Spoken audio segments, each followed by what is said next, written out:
भाइयों का कुर्बानी का जानवर सिर्फ जिबा होने नहीं आता, वो कुछ कहने भी आता है, कुछ सुनाने भी आता है। वो सिर्फ जानवर नहीं होता, बल्कि वो तुम्हारे अमाल का आईना भी होता है। वो बोलता तो नहीं, मगर उसकी खामोशी खुदा का अर्श हिला देती है। वो जानता है कि कौन उसे अल्लाह के लिए लाया है और कौन दुनिया के दिखावे के लिए लाया है। ये जानवर 5 लोगों से नफरत करता है, 5 लोगों को दिल से बद्दुआ देता है और उसकी बद्दुआ सीधी अर्श के दरबार तक जाती है। मेरे मोहतरम भाइयों, जब एक इंसान जानवर की गर्दन पर छुरी चलाता है तो जमीन पर खामोशी होती है, मगर आसमान पर शोर मच जाता है। जानवर की गर्दन से बहता खून फर्श पर गिरता है, मगर उसकी रूह अर्श की तरफ उड़ जाती है। और जैसे ही वो रूह अल्लाह के सामने पहुंचती है तो वो अर्ज करती है, ऐ मेरे अल्लाह, मैं तो तेरे नाम पर जिबा होने आया था, लेकिन जिस हाथ ने मुझे काटा उसमें तेरी मोहब्बत नहीं, उसमें तो दिखावा था। वो तो 5 बड़े गुनाहों की दलदल में फंसा हुआ था। क्या तू ऐसी कुर्बानी कबूल करेगा? मेरे भाइयों, जानवर का जिस्म तो खत्म हो जाता है, मगर उसकी गवाही बाकी रहती है। मेरे मोहतरम भाइयों, कुर्बानी सिर्फ जानवर जिबह करने का नाम नहीं, ये दरअसल एक इम्तिहान है, नियतों का, इरादों का और दिल की पाकीज़गी का।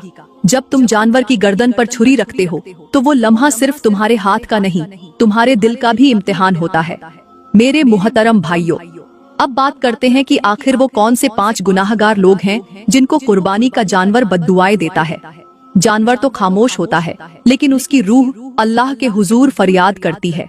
जब कोई इंसान नियत खराब रखकर कुर्बानी करता है, अब गौर से सुनना कि वो 5 बदनसीब लोग कौन कौन से हैं। फरमाया, नंबर 1, तकब्बुर करने वाला। ये वो शख्स होता है जो हर वक्त मैं की रट लगाए रखता है। उसे अपनी जात पर फखर होता है, अपने माल पर घमंड होता है। जब ये मुतकब्बिर शख्स जानवर को जिबह करता है तो वो जानवर अल्लाह से कहता है, या अल्लाह, ये बंदा मुझे तेरे लिए नहीं, लोगों को दिखाने के लिए लाया है। इसकी नीयत साफ नहीं है। जिसकी नीयत साफ नहीं, उसके आमाल कबूल कैसे हो सकते हैं? जवानों, सब कुछ करना मगर तकब्बुर मत करना। ये वो बीमारी है जो दिल को स्याह कर देती है, इबादतों को जला देती है और इंसान को अल्लाह की नजर में जलील कर देती है। ये वो दलदल है जिसमें आज का हर एक इंसान गर्दन तक धंस चुका है। उसे अपना लिबास दिखाना है, अपनी गाड़ी दिखानी है, अपनी कुर्बानी दिखानी है, सब कुछ दुनिया को दिखा दिया, अल्लाह को दिखाने के लिए कुछ नहीं बचा।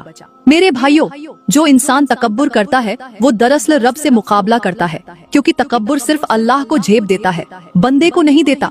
जवानों, यहाँ पर मैं तुम्हें एक इबरतनाक वाकया सुनाती हूँ।